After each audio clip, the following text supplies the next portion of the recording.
Welcome to the Smart Marketers Academy, where we help you to build your business smart, get more clients, and make more profits. I'm Davida Yamiakale, the founder and CEO of the Smart Marketers Academy.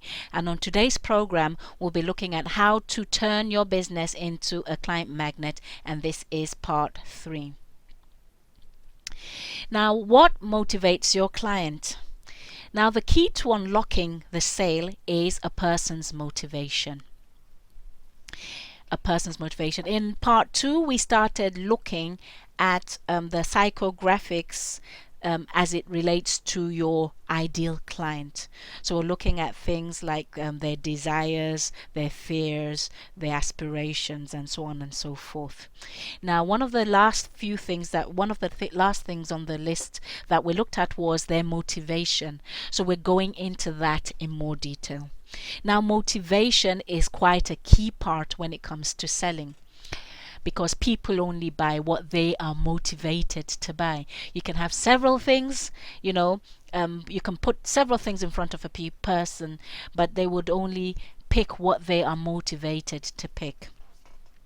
Now, I understand this thing about motivation a lot, because when I'm dealing with my husband, I have to tune into his motivations, because oftentimes we're not motivated by the same things.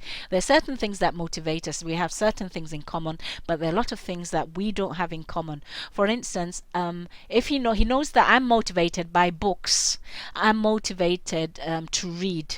I'm motivated by courses. He's motivated by other things like American football. So I can't motivate him with what I'm motivated by. And I've gotten to understand that. So the key to unlocking a person is their motivation.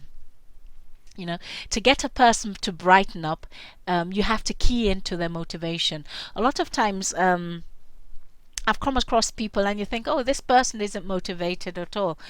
But to my surprise, you see them do something and so, no, okay, so I was wrong, because this person is motivated, but I just didn't know or understand what they were motivated by. So everybody's motivated by something. And the key to becoming a good business person is to key in or to tune in to what motivates your ideal client or your target market. Now, when you're looking at your target market, you're looking at a bigger group of people, and what you need to probably do is to choose a group of people and identify what is a common motivator of that group of people, and you can tune into that and build your business around that. So motivation is one of the great keys of unlocking the sale. So just looking at the example of a dog, you can get a dog motivated by giving it a bone, but you won't get it as motivated if you dangle a bag of seeds just in front of it. You won't get the same response unless the dog is thinking in its mind that the bag of seeds is a bone. So a bone will motivate a dog, but a bag of seeds will not. So motivation has to do with some internal workings of a person, in this case of your ideal client, and you need to find out what that is that motivates them, and then you need to give them that thing within your products or within your services. So give a person what they desire and not what you desire. And one of the examples I use quite a lot is by the example of going to a restaurant. So you can imagine going to a restaurant and you're sitting there and the waiter comes and the waiter takes your order.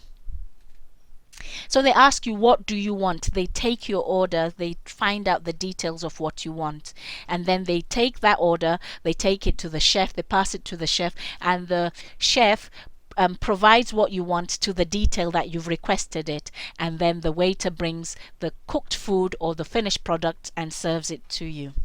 Now, when they do that, if they've given you exactly what you want, you're generally happy and you probably would eat it all up. But what if the waiter didn't take your order and just decided what he wanted to give you? He decided that, okay, I'd rather give her a curry. and some roti, and bring that and put that before you. Now, even if you like roti and curry, sometimes the fact that somebody's just placed that in front of you without asking you what you want is a violation. Is a violation of your will, and they're not allowing you to make a choice. And most people do not like that. So, but more than that, you were not asked for what you wanted. Nobody asked you. So it's so important that we ask what people want, then we offer that to them. We give them what they want. So we find out what their motivation is, and then create a product or service that matches that motivation and offer it to them. So, in trying to understand your ideal client's motivation, you need to ask yourself a few questions, and one of them is this: what excites them? What excites them? You need to know what they want to avoid. Some people are looking to avoid pain. Some people might be looking to avoid the breakup of a relationship. Some people might be looking to avoid going back to work. It could be a mother who hasn't, who's just come off work to have a baby, and they don't want to go back to work. They want to build a business and work from home and work around their family. So that might be something that your target market want to avoid. Some people might want to avoid being persecuted in terms of debt. They might want to avoid losing their home. So you need to be able to understand your client in that respect to be able to meet their needs. What turns them off? Like I said, certain things will turn me off. If I go for a conference and every word from the speaker is a swear word, I mean, that would turn me off eventually. I mean, there's a limit to what you can take. That recently I was actually at an event, and that was the case. Every word was a swear word. And I wondered, how were people sitting through this? And when I decided to leave, I thought, no, I couldn't take this any longer. I went for a walk, and I met another lady, and said, oh, so you at the conference with me? She said, oh, she didn't notice me at the conference. I said, oh, I noticed you. And I said, what happened? She says, oh, she couldn't take it anymore. So I just thought, well, so I wasn't the only one who was turned off by the language that this particular guy was using. So you need to know your ideal clients and not turn them off. Because if you want to make business, you need to know what would turn them off and what won't. Now, what makes them happy? It's so important to know this. You need to be able to tune into this to be able to make sure that your product and services will fulfill this need. What makes them feel secure? Some people they buy to feel secure. So different things might make different people feel secure. Maybe somebody's having a job that makes them feel secure. Maybe somebody else it's having some money in their savings. Somebody, maybe it might just be creating assets that makes them feel secure. Somebody, it might just be marriage, or it could be having children. So different things make different people feel secure. So you need to be able to work out what it is for your ideal client or your target market, and then build that into your products and build that into your services. Build the information that you get, the results of the information that you get into what you have to offer, so that you can make them feel secure or you can make them feel happy, and so on and so forth. So what makes them feel secure? What makes them feel insecure? What do they value? And what will get and hold their attention? Like I mentioned about my husband, anything about American football will get his attention and hold his attention. And he tries to hold my attention with that. Now, what will provide them with a reason to act? Now, for instance, for myself, not everything will provide me with a reason to act. I don't invest in everything that comes along. I would rather invest in a course than invest in maybe clothes or shoes. And that would be the other way around for other people. Some other person might prefer to invest in shoes and clothes than in a course.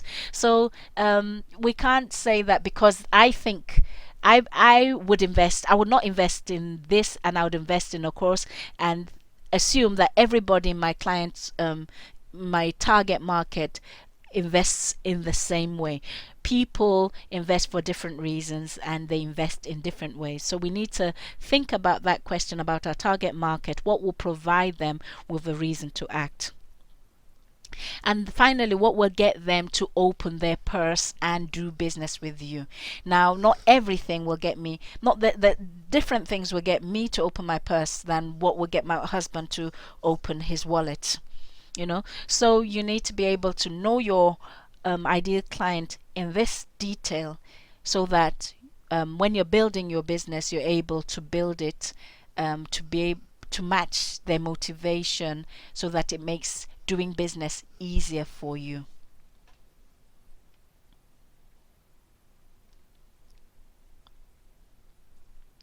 So what motivates your ideal clients to buy?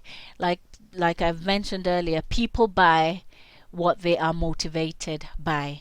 They buy what they're motivated by. For instance, a course will motivate me, like I've said. Maybe to look good might motivate somebody else. Status might motivate somebody else. So somebody might buy status, somebody might buy knowledge. So people are buying different things for different reasons. So basically what you have to do when you're creating your business is to give people what they want, not what you want. Give them what they will appreciate. It's like giving people a birthday gift. Have you ever been given a gift that you never really appreciated because it wasn't, it's like the person really didn't think about you. So you just appreciate the thought that they thought about giving you something, but what they gave you wasn't really what you would have wanted. So but have you ever been given a gift where a person has given you the exact thing that you wanted? So it should be that way when we're doing business. We don't just give them something, because we don't just give them anything. We give them what they really want, what they really will appreciate. And that's when you get that right, that's when your business turns into a client magnet. It would actually attract more willing to buy clients to you. So we've come to an end of this program. We've come to an end of part 3 of this program. I'll see you on part 4. Thank you.